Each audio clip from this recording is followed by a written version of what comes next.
Recursos y medios didácticos.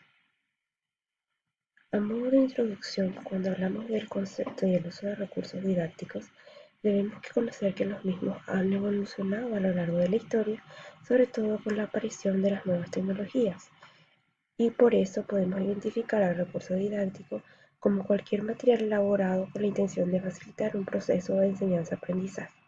Y los medios y recursos son esos canales que facilitan y apoyan el aprendizaje. Su objetivo es hacer más claros y accesibles los contenidos. Cuando hablamos de recursos, podemos hablar de recursos pedagógicos didácticos y materiales didácticos curriculares.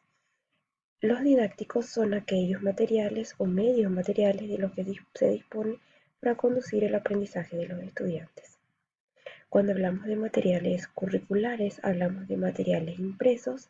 Los medios son principalmente aquellos medios audiovisuales y los recursos materiales.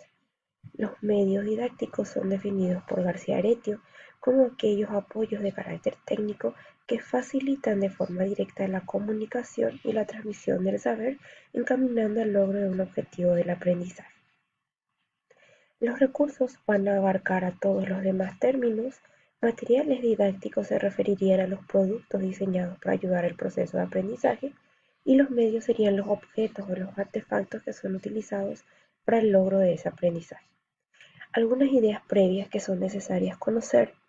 Todo docente, cuando debe enfrentarse a una clase, tiene que seleccionar los recursos y los materiales que estará utilizando. Es fundamental elegir adecuadamente estos recursos porque son las herramientas fundamentales para el proceso educativo. ¿Cuáles son las funciones que siguen los medios y recursos didácticos? Primeramente, una función innovadora porque proporciona al estudiante un medio variado de aprendizaje. Una función motivadora porque estimula el interés y la motivación del grupo. La estrechez de la relación del alumno con el conocimiento, porque acerca al participante a la realidad y le da significado a lo aprendido. Una función operativa, porque permite facilitar la comunicación y complementar las técnicas didácticas y así economizar tiempo. Y una función formativa global, porque proporciona al estudiante medios variados también de aprendizaje. ¿Cómo se clasifican? Principalmente los podemos identificar como simbólicos, los cuales pueden ser impresos y tecnológicos, o también como escolares o reales.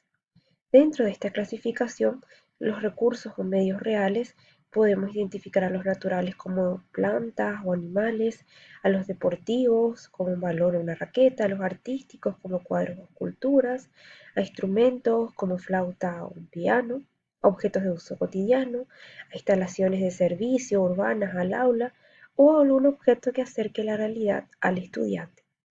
Cuando hablamos de los recursos o medios escolares, hablamos de materiales como una pizarra o materiales manipulables como cartulina o juegos como los juegos de mesa o materiales de laboratorio. Y los espacios nos referimos a los laboratorios, a las bibliotecas, a los gimnasios, a las aulas específicas, a las ludotecas. ¿Cuáles son los criterios de uso de estos recursos didácticos? Primeramente, cuando tienen la función de presentar información y guiar la atención y los aprendizajes, se tiene que volver como un facilitador a los objetivos educativos que se persiguen. Existen diversos códigos comunicativos como los verbales o los icónicos. Es importante el uso de señalizaciones diversas como subrayados o estilos de letra o colores, y también tiene que haber una adecuada integración de los medios multimedia al servicio del aprendizaje sin sobrecargar para aportar la información relevante. Cuando cumplen la función de organizar la información, estos recursos pueden ser resúmenes o síntesis o mapas conceptuales o mentales u organizadores gráficos como esquemas, cuadros sinópticos o diagramas de flujo. Cuando cumplen la función o el objetivo de relacionar información, crear conocimiento y desarrollar habilidades, podrían ser organizadores previos para introducir temas, por ejemplo, una analogía, o unas preguntas y ejercicios para orientar la relación de nuevos conocimientos con conocimientos previos, o pueden ser simuladores para la experimentación, o entornos para la expresión y la creación. ¿Cuáles son ventajas asociadas al uso de estos medios didácticos? Cada medio ofrece una determinada posibilidad de uso en función a un determinado contexto, lo cual le puede otorgar una ventaja significativa frente al uso de otro medio. Para poder determinar la ventaja de un medio sobre otro, siempre es necesario identificar el contexto de aplicación. Es decir, para conocer si un material multimedia hipertextual no siempre es por sí mejor, pero en ocasiones podría ser mejor que un libro convencional, un libro de texto. Estas diferencias vienen sobre todo determinadas por sus elementos estructurales. Ejemplo, el contenido. El contenido que presenta y cómo lo hace, cómo gestiona la información, cómo lo estructura, los elementos didácticos que presenta, son importantes para decidir cuál es el mejor medio a ser utilizado. O incluso tratando un mismo tema, aquel material que está mejor estructurado, con mejores ejemplos o mayores ejercicios, podrá ser seleccionado por sobre otro con las mismas características por el profesor. ¿Cómo hacemos la evaluación de estos medios? Un criterio para evaluar cuál de los medios es mejor es la eficacia didáctica, es decir, su funcionalidad como un medio para facilitar los aprendizajes. Esta eficacia didáctica depende básicamente de dos factores: las características que cumple el material y la forma como ha de ser utilizada con los estudiantes. Para evaluar estos medios, primeramente debemos hacer una evaluación objetiva del propio medio y luego una evaluación del contexto. La evaluación objetiva se centra en valorar la calidad del medio didáctico.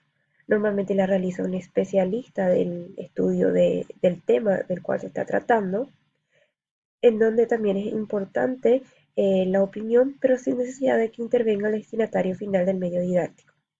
Esta evaluación objetiva normalmente se utiliza considerando los criterios de calidad que se concretan en unos indicadores que pueden ayudar en mayor o menor medida a conocer cuál es el mejor material.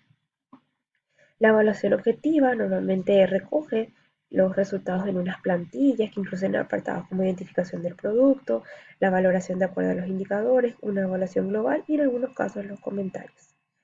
Y luego se realiza la evaluación contextual, y es valorar la manera en que se han utilizado estos medios en un contexto educativo determinado, por lo cual la máxima eficacia educativa de un medio didáctico estará dada cuando son utilizados adecuadamente, teniendo materiales didácticos de calidad.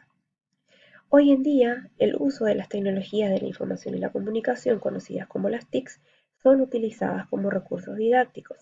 Entre ellas se utilizan los medios informáticos, como podría ser el uso de programas o el uso de ciertos recursos para el aprendizaje, los medios audiovisuales como los videos o las presentaciones y también los medios de comunicación. De esta manera tenemos un conocimiento sobre el uso de los recursos